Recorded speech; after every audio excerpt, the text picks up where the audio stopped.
Yeah, absolutely. Say it again, y'all.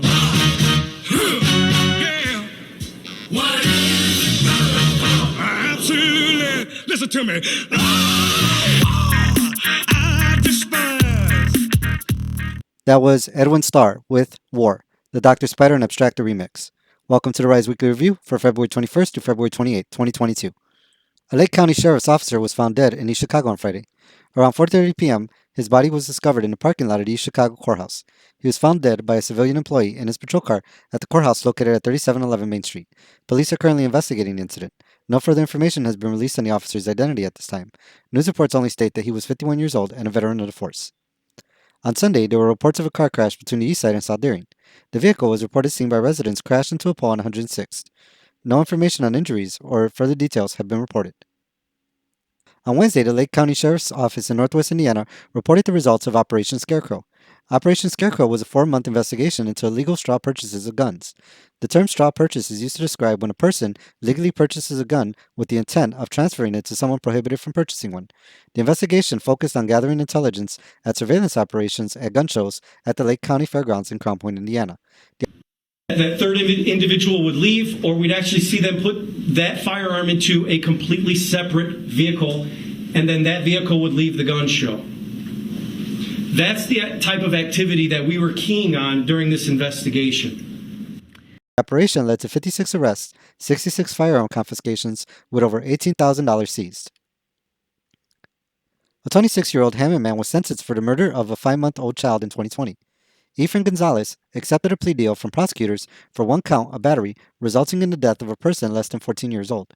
According to reports, on October 5, 2020, 5-month-old Aniela Avina passed away at the University of Chicago Comer Children's Hospital as a result of injuries she sustained on September 29, 2020, at her home on the 6400 block of New Hampshire in Hammond.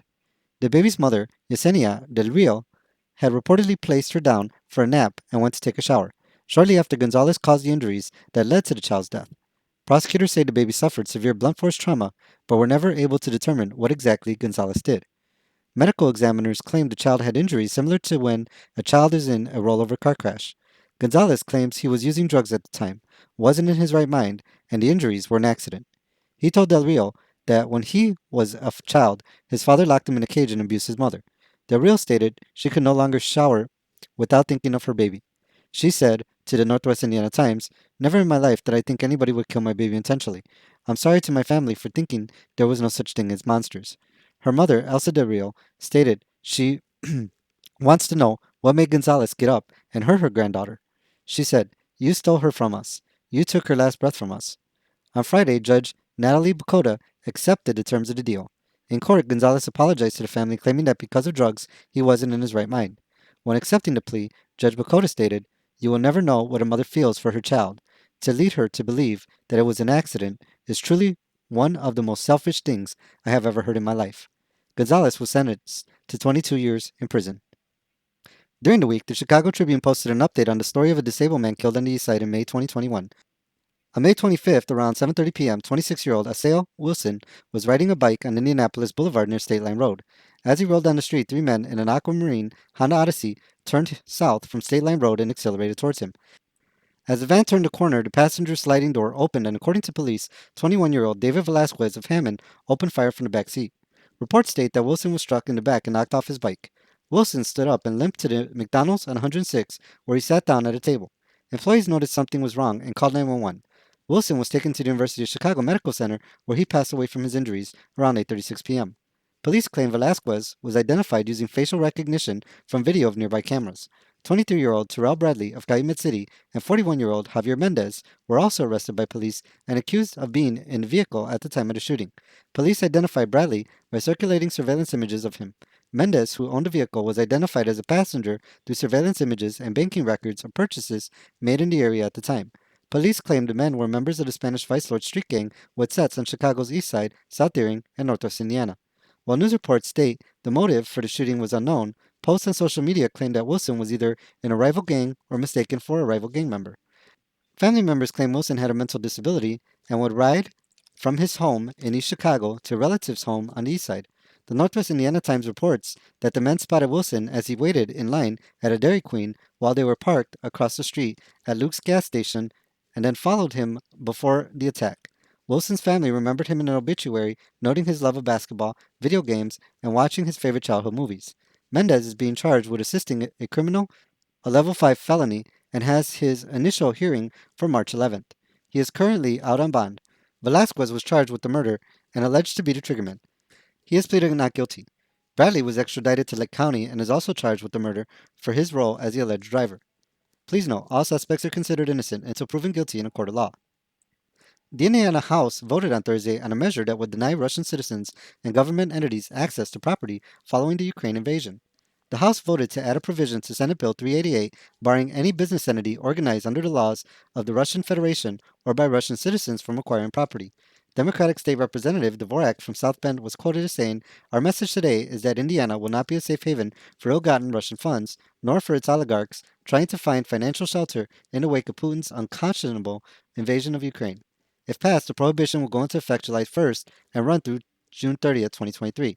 The measure also prohibits any foreign entities from purchasing Indiana agricultural enterprises and requires enhanced disclosures of large donations to Indiana universities. The House, however, rejected Dvorak's proposal to require the Indiana Public Retirement System to divest $40 billion in assets held on behalf of teachers and government employees from investment in companies doing business in Russia. In Illinois, House Republican leader Jim Durkin from Western Springs asked state leaders to enact similar legislation to Dvorak's proposal the Indiana House rejected. Durkin called for legislation that would require Illinois to ensure its investment portfolio of over $100 billion does not include Russian businesses. A bill was also introduced that would allocate $20 million in Department of Human Services funding to aid in the resettlement of Ukrainian refugees. In other Indiana news, a measure that would have allowed all Hoosiers to legally carry a handgun in public without a state license was killed in the Senate. For the second year in a row, a House bill that attempted to remove Indiana's gun permitting and licensing requirements was voted down by the Senate. As we reported several months ago, the measure has been opposed by law enforcement professionals, including Indiana State Police Superintendent Doug Carter. Carter said eliminating handgun carry permits will endanger officers serving across the state. The bill was sponsored by Republican State Representative Ben Schmaltz. Schmaltz and his supporters claim it's wrong that lawful gun owners must get permission from the state before exercising their Second Amendment rights and carrying handguns in public. In Illinois, Governor J.B. Pritzker ended the Illinois school mask mandate on Friday. The move came hours after the Illinois Supreme Court refused to hear the governor's appeal for a decision on a lawsuit that challenged the mandate. The challenge came after a downstate judge's order that temporarily restrained the order from being enforced. The Supreme Court sent the case back to lower courts as it is no longer in effect. This essentially prevented the Supreme Court from having to rule about Pritzker's authority on issuing the mandate. As of Monday, all Illinois schools will be able to go mask optional. The ruling comes as the Federal Centers for Disease Control ends its urging for masking indoors for the general public in most settings where COVID-19 poses low or medium risk. On Sunday, Annunciata on the East Side held a COVID-19 vaccination event. The school provided vaccines to children and residents ages 5 and up. The event was held between 10 to 2 p.m. and featured an actress playing Mirabelle from Walt Disney's Encanto movie. Gift cards were also given at the event.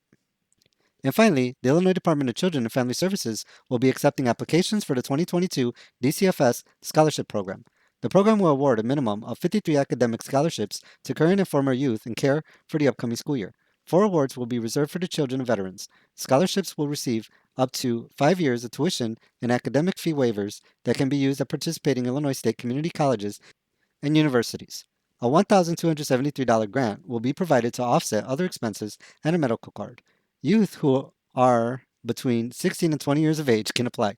Applications must be submitted before March 31st, 2022, and must include a personal essay and 3 letters of recommendation. Applications can be found at any regional office or on the web at www.illinois.gov/DCFS. Students may also call DCFS Office of Education and Transition Services at 217-557-2689. And that ends our weekly review for February 21st to February 28th, 2022. Thank you for joining us for this weekly review. Peace. They say we must fight to keep our freedom. The Lord knows there's got to be a better way.